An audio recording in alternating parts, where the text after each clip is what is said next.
My tattoo, it began first with my mother and my grandmother's name on my chest. Now it's an entire chest piece that features roses and a skull. And I wanted something that was decent enough, you know what I'm saying, that'll have me in it, but, you know, show that, yeah, these two women, they the shit. A lot of people mistake it for saying clue, which is another reason why I say not many people would be able to look at my tattoos and realize that there's meaning behind them. But it means strength. And I got it a couple years ago when I was going through some things, and it's just a reminder. And shortly after I got it, I was going through a really rough time. And so maybe it was a little premonition of things to come and how I needed to have strength. And I just like having it. It's a good reminder. I have one on each of my hips, and let me show you. This is a moon with little stars. And then I have the sun right here. And I got each of them separately, a year apart from one another. The moon when I was 18, I think it was actually on my 18th birthday, and the sun when I was a freshman in college. And I've always loved celestial things, stars, moons, suns, planets. I just feel like it kind of humbles you, makes you realize that you're not as big as we sometimes think we are. And I think it kind of reaffirms that there are bigger and better things than us. There's always something greater. And that also kind of goes along with the star that's on my ankle. You can see it. And it just goes along with that theme. And I also have a trail of stars on my right foot. And this tattoo is my favorite because it means the most to me. It was actually sketched by my ex, and I had designed it. And it's for my grandmother. She was very important to me, and her favorite song was Stardust by Frank Sinatra. So I got the stardust on my foot, so I always have her close by, even though she's no longer alive. I have on my back, it's actually a painting by an artist who does all of his paintings around fairies and mermaids, mythological female creatures. I've always loved the painting. I think it's really beautiful, and I think it's very spiritual.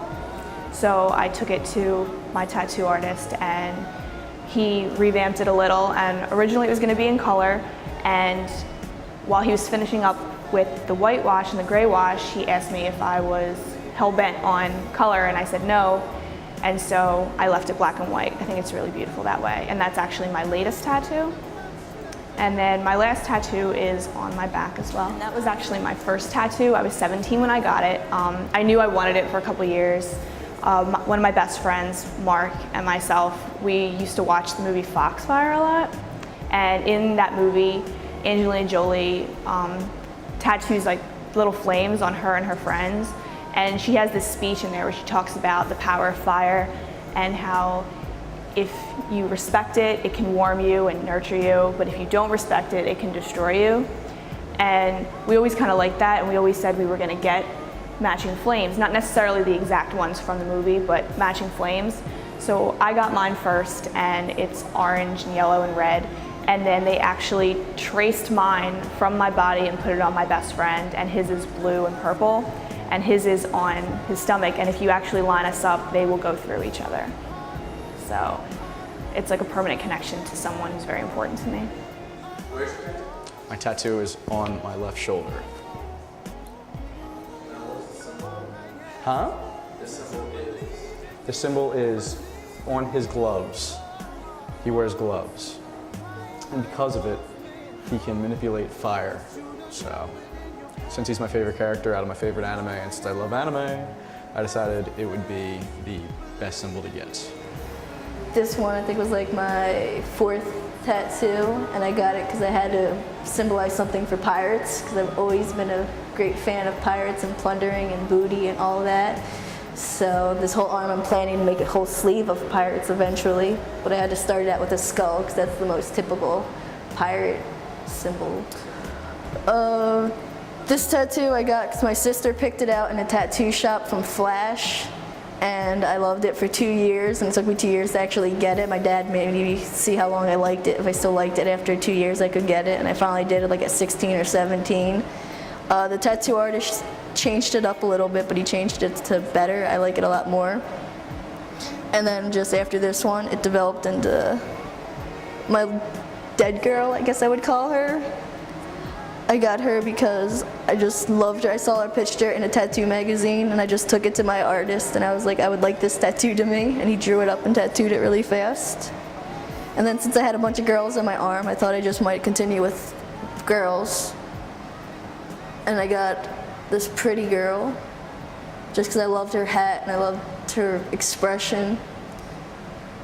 And they were all supposed to actually have blood on them. Like the neck has blood, the eyes have blood, and she was supposed to have blood on her, but it turned out that she didn't. I don't know, that was just something that always struck out to me. This was my first tattoo I ever got when I was 15 to see if it hurt. And I got a typical nautical star because they're pretty cute, you can't go wrong with them. This one was one of the last tattoos I got. I got this because I used to be a musician. I played all the time. I played the Trocadero, TLA, the CBGBs, and I just had to show something for my love of music because I stopped playing because it wasn't realistic enough to continue on with it. The back tattoo I got in South Beach, Florida.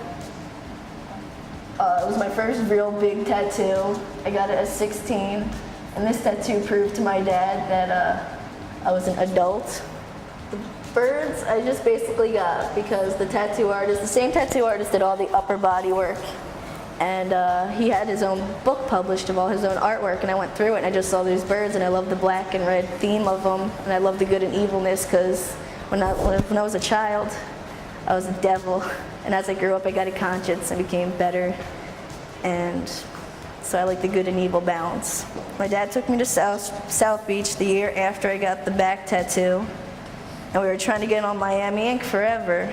And then that year, I lied and said I was 18. Me and my dad went saying I was the last child of his, so I'm the last daughter with his name.